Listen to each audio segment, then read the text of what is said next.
वादळी वारा आणि अवकाळी पाऊस यामुळे शेकडो बोटी किनाऱ्यावर आहेत। गेले अनेक दिवस ढगाळ वातावरण किनारपट्टी भागात पाहायला मिळतंय। काही मच्छीमारी बोटी समुद्रात जाऊन सुद्धा पाहिजे तसा रिपोर्ट मिळत नाहीये। त्यामुळे खलाशांचा पगार आणि त्यांना आठवड्याला लागणारी खर्चीही देता येत नाहीये। या सगळ्याचा परिणाम मच्छी विक्रेत्यांवर आता होत आहे। मासे कमी मिळाल्याने दर वाढवावे लागत आहेत, जे गिराईकांना परवडत नाही आणि यामुळे साहजिकच जिल्ह्यातील मच्छीमारांवर आता आर्थिक संकट ओढावलं आहे।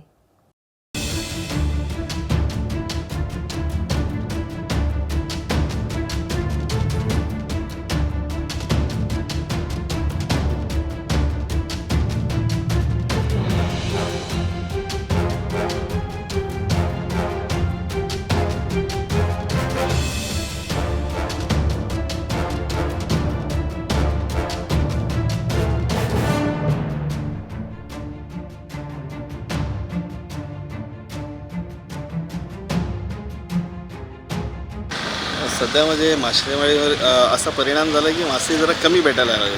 गेल्या वर्षी जसं का होता मासेमारी जशी होती ती यंदा या सीझनला तशी नाही आहे। म्हणजे ज्याप्रमाणे मासे भेटायला पाहिजेत तेवढे आत्ता काय भेटत नाही आहेत। त्यामुळे जेव्हा मासे येतात तेव्हा मासे कमी येतात ना, क्वांटिटीमध्ये कमी येतात आणि त्यामुळे काय होतं त्याचा रेट वाढतो।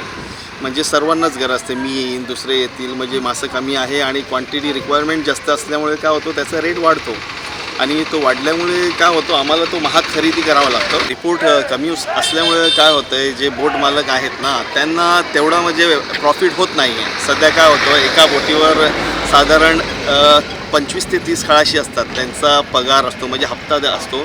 हप्त्याला म्हणजे एक हप्ता झाला तर गुरुवार ते गुरुवार किंवा शुक्रवार त्यांना हप्ता द्यावा लागतो। 500-1000 काय असेल ते त्यांना द्यावं लागतं। परत डिझेल, जेवण, पाणी सगळं काय असतं राशन ते द्यावं लागतं। त्याच्यामुळे काय होतं की जो बोट मालक आहे त्याला म्हणजे मासे भेटू दे किंवा न भेटू दे त्यांना 1-1.25 लाख खर्च आठवड्याला असतो। त्यामुळे त्यांना पण कसं परवडत नाही आहे। म्हणजे डिझेल वगैरे सगळं काय त्यांचं भागत नसल्यामुळे, रिपोर्ट कमी असल्यामुळे हे सगळे प्रॉब्लेम चालू आहेत। म्हणजे गेल्या वर्षी जसं होतं तसं नाहीच आहे आणि परत अशी भूकमारीची पाळी अशी आली।